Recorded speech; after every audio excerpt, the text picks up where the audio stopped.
रमेश पंत जी, जी क्या हमें त्रिपक्षीय सिस्टम की जरूरत है? चीन, नेपाल और भारत मिलकर क्रॉस बॉर्डर मैकेनिज्म पे काम करें और इस तरीके की घटनाओं को रोके आगे से।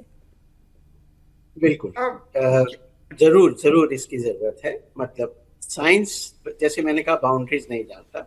मैं दो बातें और इसी में ऐड करना चाहूंगा क्विकली। एक, कि जो हमारी हाई रिस्क लेक्स हैं उन पे काफी फोकस है। हर स्टेट जो एसडीएमए है, डिजास्टर मैनेजमेंट है, वो उस पे फोकस करके काम कर रहे हैं। मैं जानता हूँ इस बात को। कई जगह पे रियल टाइम मॉनिटरिंग की पूरी पूरी कोशिश हो रही है और डाटा जनरेट हो रहा है। So that is something which we are taking care of in India. तीसरी बात, मैं एक चीज और इसमें डालना चाहूंगा या कहना चाहूंगा जो कि बड़ी इंपॉर्टेंट है, जो कि इस इवेंट से भी वो रिलेटेड है। पहली बात तो ये नेचुरल इवेंट्स है। ये डिजास्टर तब हो जाती है जब पॉपुलेशन को इससे इंटरेक्ट करती है। अदरवाइज ये आदिकाल से होती हैं। अगर हम कहें जियोलॉजिकल टाइम में तो ये होती है। सो इशू ये है कि कहीं हम इसमें कुछ कमी करते हैं। मगर इसमें सबसे बड़ा एडिशन जो होता है, आप देखिए तस्वीर जो साथ में दिखा रहे हैं, इसमें बहुत सारा सिल्ट और लूज मटेरियल है। वो लूज मटेरियल किस लिए है? क्योंकि जब हम छेड़छाड़ करते हैं उन चैनल से, कंस्ट्रक्शन वगैरह करते हैं, तो हम उसको मैनेज नहीं करते, जो मटेरियल आता है जो लूज हो जाता है, और वो बाद में एक तरह से नुकसान का कारण होता है। सो मुश्किल ये है कि हमें उस लूज मटेरियल, जिनको हम सेडिमेंट्स वगैरह कहते हैं, कई साइजेस के हैं, उसको मैप और मैनेज करने की जरूरत है, जिससे नुकसान डाउनस्ट्रीम में कम से कम। डॉक्टर अंजल, इसका भारत पर क्या असर पड़ेगा? क्योंकि अब बिहार के 9 जिले हाई अलर्ट पर रखे गए हैं, उत्तर प्रदेश के 6 जिले हाई अलर्ट पर रखे गए हैं। भारत में इस त्रासदी का क्या असर होगा? ये देखिए, सबसे बड़ी बात तो आपने खुद ही कहा, जो 2 स्टेट्स हैं जो कि नेपाल से लगे हैं, जिनकी जो पानी है वो कंपाउंड विरासत है।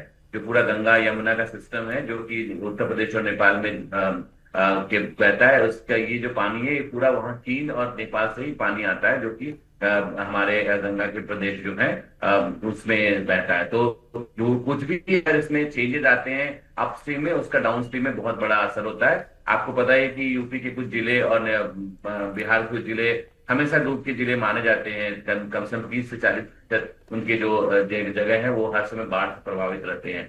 तो इसमें जो प्रीवियस स्पीकर्स ने हमें कहा है कि हमें बाढ़ का अगर नियंत्रण करना है तो हमें एक दूसरे से बात करनी होगी। हम कर भी रहे हैं, ऐसा नहीं कि हम नहीं कर रहे हैं, लेकिन द्विपक्षीय वार्ता हो रही है, त्रिपक्षीय वार्ता हो रही है, लेकिन कोई कॉन्क्रीट सजेशन हमें निकल के नहीं दिख रहा है। एक तो वो बात हो गई। दूसरी की इस तरह की जो एक्सट्रीम इवेंट घटना है जिसमें एकदम टाइम बहुत कम मिलता है हमें, हम तो डाउन स्ट्रीम कंट्रीज हैं, तो उसमें हमें बहुत बहुत देखने की संभावना है कि किस तरह से हम अपना जो है अपने घर को ठीक से रख सके। और उसके लिए बहुत सारे जो हैं, जो कि रिसीव विजडम है, बहुत सारा कि ऑलरेडी दिखा गया है। अब पॉलिसी एक्शन लेने की ज्यादा जरूरत है, वही वहां पे हम बहुत ज्यादा आगे नहीं बढ़ पाते हैं। तो ये मेजर प्रॉब्लम है। लेकिन अदरवाइज अगर आप देखेंगे तो हमने बाढ़ नियंत्रण पे काम बहुत किया है, लेकिन बिहार में और यूपी में कुछ जिलों में जो बाढ़ है वो पेरिनल है, और वो आता है, पूरा पानी नेपाल से आता है। जो नेपाल में डैम है वो भी इंडियन इंजीनियर्स, डैम भी नहीं है, वो एक बैराज है जो कि इंडियन इंजीनियर्स कंट्रोल करते हैं, खाली कोसी रिवर पे। तो इस पे बहुत बड़ी ये में काम करने की जरूरत है। और ये वेकअप कॉल है, ये जो इवेंट है ये वेकअप कॉल है। ये मीडिया इवेंट नहीं होना चाहिए कि 2 दिन के बाद में हम दूसरी बात पे चले। हमें इस पे कॉन्क्रीट काम करने की जरूरत। बिल्कुल, ये बहुत अहम है कि इसमें कोई कॉन्क्रीट कदम हमें उठाने होंगे। डॉक्टर डीडी चौनियाल, इंफ्रास्ट्रक्चर और वाइब्रेशन थ्योरी जो चल रही है उस पर भी बात करनी जरूरी है। बताइएगा ये कैसे काम करते हैं, और जब कंस्ट्रक्शन होता है तो हाई एल्टीट्यूड स्लोप्स में कैसे दरारें आती हैं, कैसे असंतुलन पैदा होता है और फिर इस तरीके की घटनाएं होने शुरू हो जाती हैं। देखिए मैडम जी, हिमालय एक बहुत ही संवेदनशील पर्वत है और यहाँ पर सेंसिटिव बहुत एरिया है। यहाँ की चट्टानें बहुत ही वल्नरेबल हैं। यहाँ पर अगर आप हिमालय को देखेंगे तो हिमालय में इस तरह की एक्टिविटी होना एक प्राकृतिक प्रक्रिया है, ये होती ही रहेंगी। ग्लेशियर हो, लैंडस्लाइड हो, टेक्टोनिक अर्थक्वेक्स हो, ये तो यहाँ होती आती रहती हैं। अब प्रश्न ये है कि जब इस तरह की एक्टिविटीज होंगी, कभी इनका पता, अब ग्लेशियर लेक का तो हम मॉनिटरिंग कर लेंगे, लेकिन लैंडस्लाइड को हम मॉनिटरिंग नहीं कर पाते कि वो कहाँ पर होगा, कहाँ नहीं होगा। तो ऐसी स्थिति के लिए थोड़ा सा हमको ये ध्यान देना पड़ेगा मैडम, कि जो नदी का एरिया है, जो नदी ने अभी ये घेरा है, वो नदी के जो फ्लड प्लेन है उन पर लोगों को न बसाया जाए। जब नदी पर हम डैम बनाते हैं, नदी के किनारे पर बसते हैं, पुल बनाते हैं, तब हम कहते हैं यह विकास है, और जब नदी अपना स्थान लेती है तब हम ये कहते हैं ये विनाश है। तो ऐसा थोड़ा सा इस बात से भी बचना हमको चाहिए कि नदी के किनारे फ्लड प्लेन और ओल्ड फ्लड प्लेन भी दो, एक एक्टिव फ्लड प्लेन है, एक ओल्ड फ्लड प्लेन है। तो ओल्ड फ्लड प्लेन को भी पर भी हमको नहीं बसना चाहिए, और ऐसे स्थानों पर हमको नहीं बसना चाहिए या बसाना चाहिए जिससे कि मतलब जिससे कि हम डिसास्टर को बचा सकते हैं, जो हैजार्ड तक ही सीमित हो, डिसास्टर ना हो, ऐसा मेरा मानना है। इसके साथ साथ आप ये कह रहे थे कि यहाँ पर अब जैसे अर्थक्वेक की क्रिया है, भूकंप की क्रिया है, पंत जी ने भी इसको बताया कि अब अर्थक्वेक कब आएगा, अर्थक्वेक कब होगा, कब नहीं होगा, यहाँ पर टेक्टोनिक एक्टिविटी किस प्रकार से कार्य करेंगी, ये तो एक बहुत बड़ा विषय है। इस पर तो बात करना तो फिर अलग पॉइंट बन जाता है जी। तो इन चीजों को मद्देनजर रखते हुए इतना जरूर है कि चाइना और नेपाल के बीच में ये थोड़ा सा तालमेल अगर बैठ जाता तो संभवतः इस तरह की त्रासदी से हम बच सकते थे। जी, तो नरेश यही पंत जी, हमारा कहना है।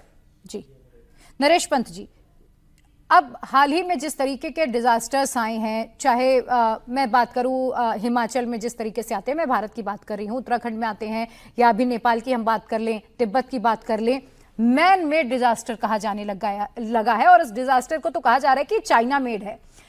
इसका समाधान क्या है, सॉल्यूशंस क्या है, क्या वैज्ञानिकों के पास कोई ऐसे ठोस कदम है ताकि इस तरीके के सिचुएशन को आगे रोका जा सके?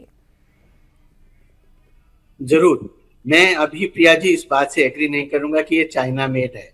पहली बात ये, अभी जब तक और डाटा नहीं आता, क्योंकि करीब 15 किलोमीटर चाइना की बाउंड्री से दूर से ये पानी शुरू हुआ या जो हुआ। मगर दूसरी बात पे आते हुए, जानते हैं सबसे बड़ी इंपॉर्टेंट चीज है इंडिया के लिए, इंडिया काफी वल्नरेबल है हाइड्रोमेट्रोलॉजिकल डिजास्टर्स के लिए। सबसे बड़ी बात यह है कि जो हम डेवलपमेंट कर रहे हैं उसमें प्रॉपर जियो साइंटिफिक इनपुट लें। जियो साइंटिफिक इनपुट इस हद तक जरूरी है कि मैं आपको बता ही नहीं सकता। हम इन खतरों से, जैसे मैंने कहा, नेचुरल चीजें होंगी, मगर हम उनका नुकसान बहुत सारा कम कर देंगे।